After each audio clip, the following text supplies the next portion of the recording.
Please welcome the very funny Hari Kondabolu.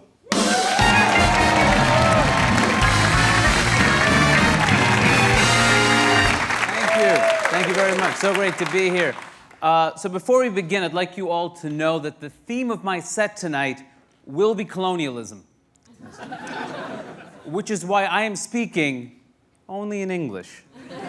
I was at a restaurant recently. I was overhearing the conversation at the table next to me. This man was angry that the waiter was speaking Chinese.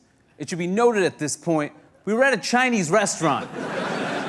If there's one place where a waiter should be allowed to speak Chinese, it's at a Chinese restaurant. Let a waiter speak Chinese at a Chinese restaurant. You don't think it's humiliating enough that he has to pretend sesame chicken is a real Chinese dish? And of course, General Tso's chicken, named after that famous general, Tso, who died valiantly fighting to get the seeds off the chicken. It's the same dish. Why do we pay more for seeds? Why don't we bring our own seeds?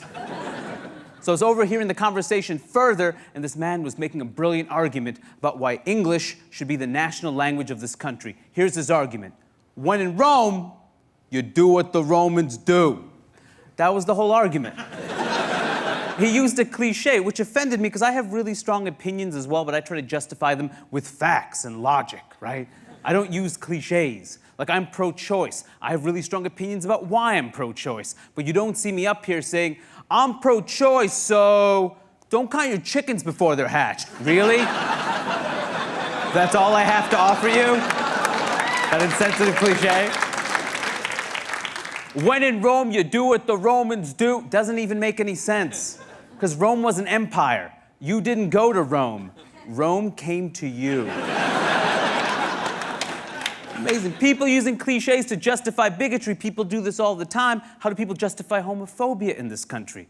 You know, it's not Adam and Steve. It's Adam and Eve.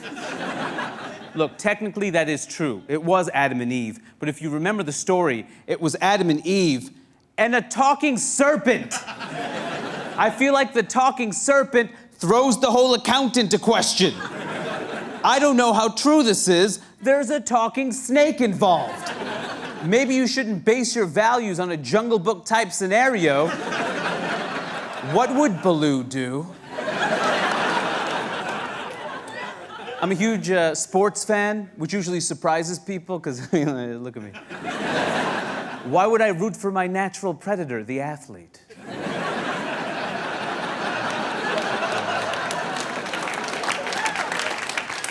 But I'm a huge sports fan. My favorite sport, of course, is chess.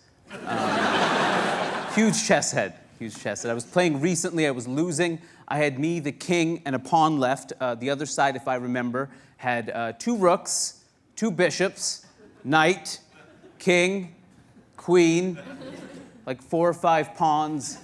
I think there were some weapons from Clue on the table. Battleship. Look, it wasn't looking good. I turned to my friend, I'm like, hey man, you're obviously gonna win. Let's just sign a peace treaty.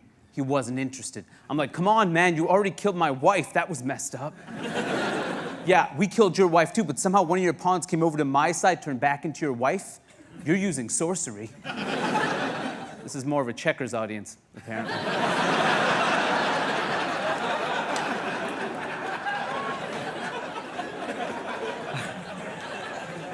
But after I lost, I was thinking about it. Why did I assume I was the king? Of course I'm not the king. None of us are the king when we play that game. We're basically all pawns. We have a limited number of options. We don't make up the rules of the game. If we die, our friends and family are affected, but it doesn't change the nature of the game the way it does when the bigger pieces die. We're basically all pawns. So the next time I played chess, I played a little differently. I moved all the pawns out of the way, and I moved the king up front. And my friend's like, what are you, stupid? You're gonna lose. I'm like, no, I'm not gonna lose. The king's gonna lose. This isn't my war. I don't even know I'm fighting. 2 moves later, we lost. But I felt okay about it because I was playing with the white pieces, thought it was time we get a black king. Thank you very much, everybody. Hey, Ari. Hey. That was so well written. That was great. Really good stuff. Thank you. Hari Kondabolu, ladies and gentlemen, that's our show!